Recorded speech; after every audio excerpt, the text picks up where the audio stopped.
Come on.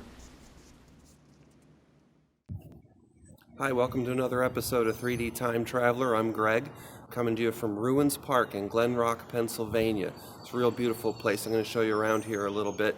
And then later in the episode, I'm going to show you how you can take your own 3D pictures, even if you don't have a 3D camera. That's going to be great. And this episode is my episode in Ruins.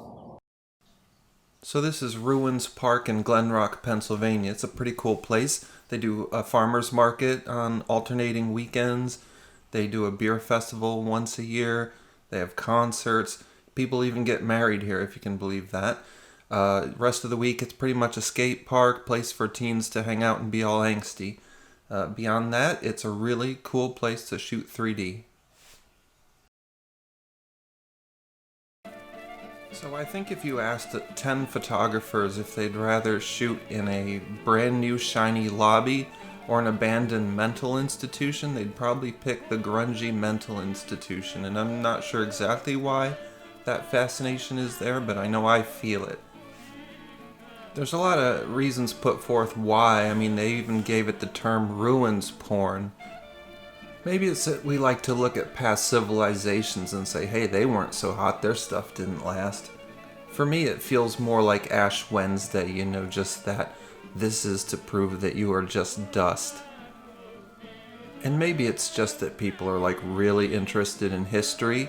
Maybe they can learn more about how things were built by seeing them half torn down. And one thing's for certain, ruins have become big tourist business. Just ask anybody in Greece. It's such big business that they've gone back to the Parthenon and made it better than it was in some of these late 19th century images that we're seeing.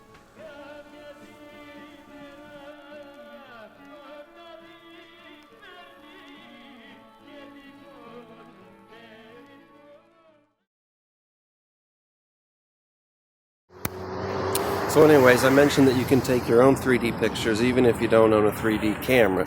Today I'm going to be using this, but you can certainly use your phone. You'll get great results.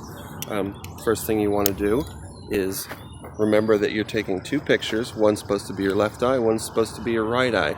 So you want to make sure that when you take the pictures, you're trying to get that distance.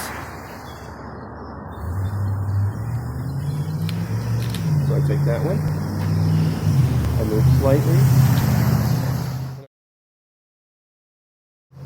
Now, the one great thing about these over a 3D camera is that you can move the lenses, so it doesn't always have to be your eye distance apart. So imagine you're a 20-foot giant and you want to see how they see. So you'll take your first picture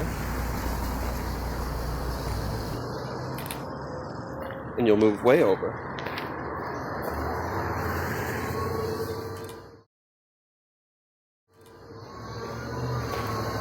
And you get a totally different look. I'm going to come right back and then we're going to show you how to do that if you're like a very small thing, like say a mouse. Here's a farm near me that I shot in a pretty standard 3D way. I put some foreground elements to give it depth, but when I go to hyper stereo, you got to remove the foreground elements because they're just not going to align. So if you're going for a depth at distance, just make sure that all your subject matter is in the distance, otherwise you're going to have some problems. So in doing hyper stereo, height can be a real help. This is a farm in Gettysburg and I had the luck to be at a viewing platform that they have on the national battlefield. So this height just helps eliminate all foreground elements and it makes it easier to do. Okay, now I'm going to imitate something a little bit smaller. So I'm going to be getting very close up. I've put a bellows extension on the camera and we're going to be getting very close. So the idea here is to make the difference between the left eye and the right eye like microscopic. So I'm going to do that and we'll see what we get from it.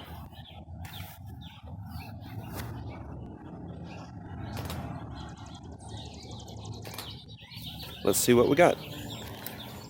So this technique has a name too. It's called hypostereo.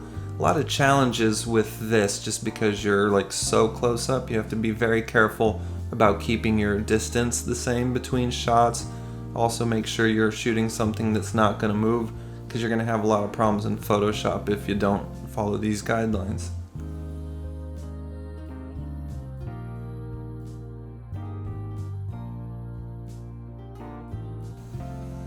And to finish up, here's just a couple more normal stereo pictures.